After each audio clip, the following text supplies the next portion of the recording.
Hello बच्चों, आज हम इस वीडियो में कक्षा 7 की हिंदी पुस्तिका अभ्यास सागर का 8वां अध्याय एवरेस्ट की चुनौती का प्रश्नोत्तर करेंगे। तो शुरू करते हैं। पहला प्रश्न है, ऊपर दी गई पंक्तियों में से विशेषण शब्द छांट कर लिखिए। तो यहाँ जो लाइंस दिए गए हैं वो पाठ से ही संबंधित लाइन है। तो इसमें से जो आपको विशेषण शब्द है उसे आपको चुन के यहाँ लिखना है। तो यहाँ मैंने ऑलरेडी अंडरलाइन कर दिया है। तो ये सारे शब्द जो है वे विशेषण है, इसे मैंने यहाँ लिख दिया। तो ऊपर दी गई पंक्तियों में से विशेषण चुनना था, तो आप भी चुन सकते हैं।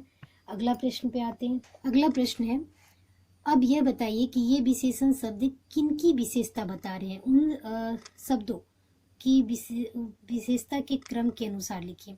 तो अभी जो आपने शब्द लिखे इसके पहले वाले प्रश्न में, तो उन शब्द वो जो विशेषण है वो विशेषण किस शब्द के लिए, किसके लिए प्रयोग हुआ है।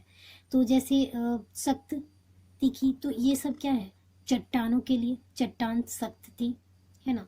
तो इस तरह से वो शब्द जो है विशेषण शब्द किस शब्द के लिए, किस विशेष्य के लिए प्रयोग हुआ है उसे आपको लिखना है। तो यहाँ मैंने ऑलरेडी लिख दिया, चट्टानों, चट्टानों, पत्थर, पहाड़ी, हवा, ढाल, पहाड़ी, इन सारे शब्दों के लिए ऊपर जो है विशेषण आपका प्रयोग हुआ है। अब अगले प्रश्न पे आते हैं। नीचे दी गई परिभाषाओं को पूरा कीजिए। क, जो शब्द संज्ञा अथवा सर्वनाम शब्द की विशेषता बताते हैं उन्हें क्या कहते हैं, विशेष्य कहते हैं, विशेषण कहते हैं, सॉरी, ठीक है। ख, विशेषण शब्द की जिनकी विशेषता बताते हैं उन्हें विशेष्य कहते हैं।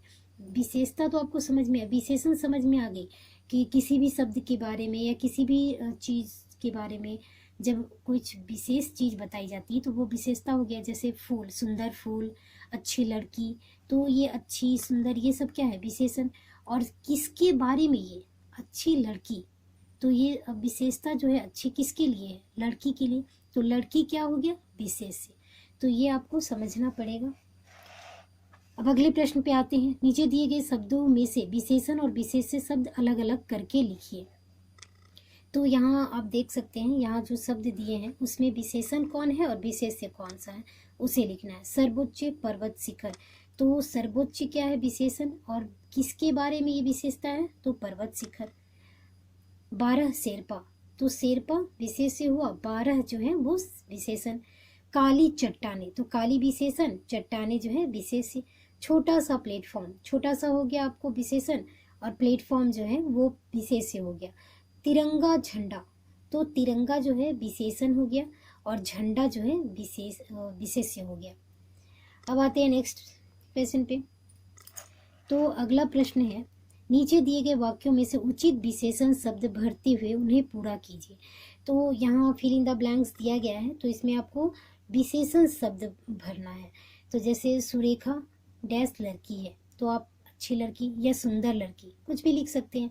तो यहाँ मैंने लिख दिया है, लेकिन आप दूसरे भी विशेषण का यूज़ कर सकते हैं। जैसे सुरेखा डैश लड़की है तो आप सुंदर लिख देंगे। फिर दादी माँ ने के बाल सफ़ेद हो गए, या फिर बाल काले जैसे झड़ गए, या कम हो गए हैं, है ना, दादी के माँ के बाल कम हो गए हैं।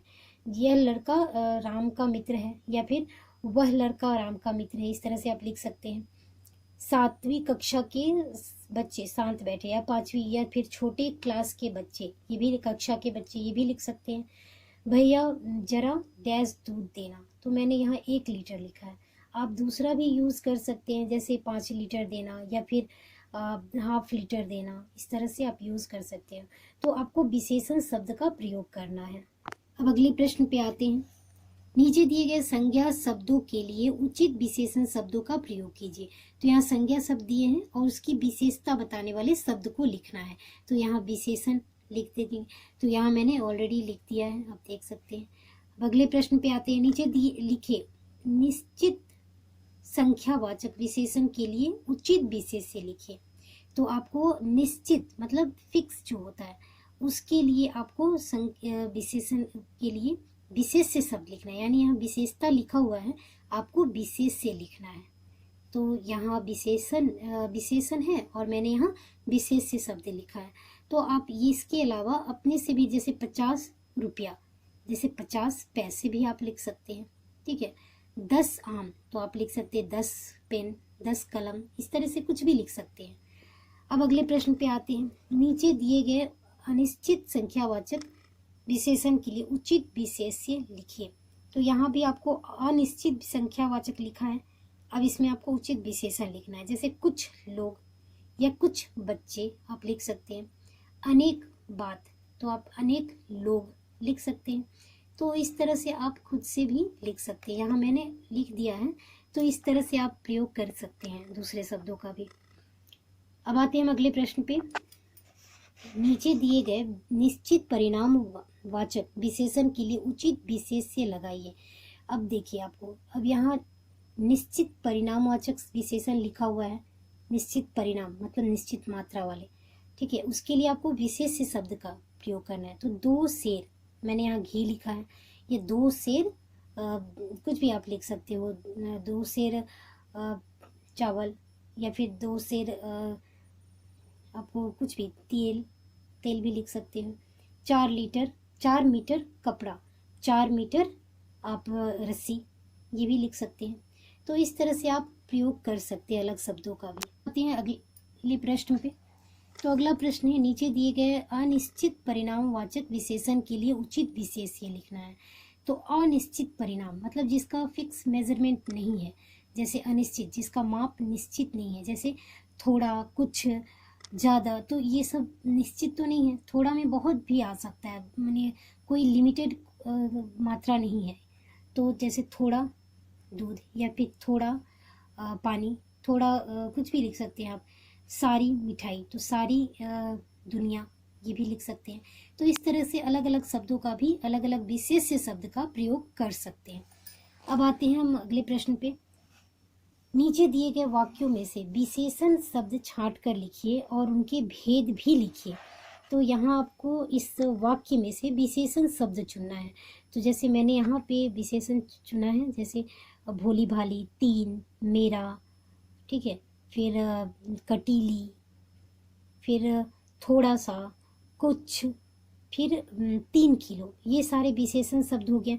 और इस विशेषण शब्द को किस विशेषण के कौन से भेद में आते हैं, ये सारे उदाहरण तो आपको लिखना है। तो यहाँ मैंने लिख दिया है। इसके लिए आपको सबसे पहले तो विशेषण और उसके भेद की अच्छी सी परिभाषा और समझना होगा, तभी आप आसानी से कर सकते हैं। यहाँ मैंने लिख दिया है। अगले प्रश्न पे, नीचे दिए गए वाक्यों में से प्रविशेषण शब्द पर घेरा लगाइए। प्रविशेषण का अर्थ है, विशेषण तो आप समझ गए, किसी भी शब्द की विशेषता, और विशेषण की भी विशेषता जो बताएं। जैसे कि आप देख सकते हो, बाप रे सांप तो बड़ा भयानक है, तो भयानक ऑलरेडी यहाँ विशेषण है, और इस भयानक की भी जो विशेषता बताई जाए, तो बड़ा भयानक, तो भयानक विशेषण है, और भयानक की विशेषता क्या है कि वो बड़ा भयानक है। तो इस तरीके से आपको समझना होगा पहले। तो यहाँ मैंने लिख दिया है, जैसे लड्डू तो बहुत अच्छे बने हैं, तो अच्छा तो विशेषण है, और इस विशेषण की विशेषता क्या है कि बहुत अच्छा, कम अच्छा नहीं, बहुत ही अच्छा। अभी देख सकते हैं, कुशल, अधिक कुशल, कुशल विशेषण है, और कुशल की विशेषता क्या है, वो कि अधिक कुशल है। तो इसे हम प्रविशेषण कहते हैं, मतलब विशेषता की भी विशेषता, ठीक है, विशेषण की विशेषता। तो इस तरह से आपको समझ के इसे लिखना होगा। अब अगले प्रश्न पे आते हैं। नीचे दिए गए विशेषण के भेदों का एक एक वाक्य लिखिए। तो यहाँ विशेषण के भेद हैं, अब इससे पे आधारित आपको वाक्य बनाना है। गुणवाचक विशेषण, एवरेस्ट संसार की सबसे ऊंची चोटी है, पर्वत चोटी है। संख्यावाचक विशेषण, 5 लीटर दूध लेकर आओ। परिणामवाचक विशेषण, तो इसका होगा यह 1 दर्जन केला है। सार्वनामिक विशेषण, यह खिलौना मेरे छोटे भाई की है, ठीक है। तो इस तरह से आप वाक्य खुद से भी लिख सकते हैं। अब अगले प्रश्न पे आते हैं। नीचे दिए गए शब्दों में उचित स्थान पर नुक्ता लगाइए। नुक्ता शब्द जो डॉट जो होता है ना शब्द के साथ, उसका प्रयोग बताना है। तो यहाँ मैंने जैसे लिख दिया है, आप देख सकते हैं, ठीक है। तो इस तरह आपको नुक्ता वाले शब्द को लिखना है, वहाँ नुक्ता शब्द जो है मात्रा वो जोड़ना है। अगले प्रश्न पे, नीचे दिए गए वाक्यों को उचित मुहावरों से पूरा कीजिए। तो ये मुहावरे वाले शब्द हैं। जैसे एवरेस्ट शिखर पर पहुंचकर हम लोगों ने एक दूसरे की पीठ ठोकी। तो पीठ ठोकी जो है ये मतलब एक मुहावरे हैं। पीठ ठोकी मैंने शाबाशी दिए। फिर ऑक्सीजन की नली में छेद देखकर मेरा तो माथा ठनक गया, ठीक है, यानी घबरा गया। यहाँ आपको लिखा है इस मुहावरों का खुद से इस वाक्य के आधारित से संबंधित उसका प्रयोग करना है। तो आप देख सकते हैं, चढ़ाई करते करते मेरे पैर जवाब देने लगे, खाई की गहराई देखकर मेरा दिल दहल गया, एवरेस्ट पर चढ़ना सचमुच टेढ़ी खीर है, हिलेरी की चिमनी के ठीक नीचे पहुंचकर मेरी जान में जान आई। ठीक है, अब अगले प्रश्न पे आते हैं। नीचे दिए गए वाक्यांशों के लिए एक शब्द छांट कर लिखिए। मतलब अनेक शब्दों के लिए एक शब्द जिसे आपने पढ़ा है उसे लिखना है। जो पर्वतों की चढ़ाई करे पर्वतारोही, जो चित्र बनाए चित्रकार, ईद की नमाज पढ़ने वाली जगह तो ईदगाह, कलाकार द्वारा बनाई गई वस्तु कलाकृति, जो कठिनाई में से समझ में आए तो दुर्बोध, फिर आपको जो संगीत का ज्ञाता हो तो संगीतज्ञ। ठीक है, तो इस तरह से ये सारे प्रश्न उत्तर हुए। अब अगले प्रश्न पे आते हैं। विद्यालय की ओर से पिकनिक का आयोजन किया जा रहा है, इसकी सूचना विद्यालय के सभी विद्यार्थियों को देनी है। इस सूचना में शामिल किए जाने वाले बिंदुओं के बारे में सोचिए और सूचना लिखिए।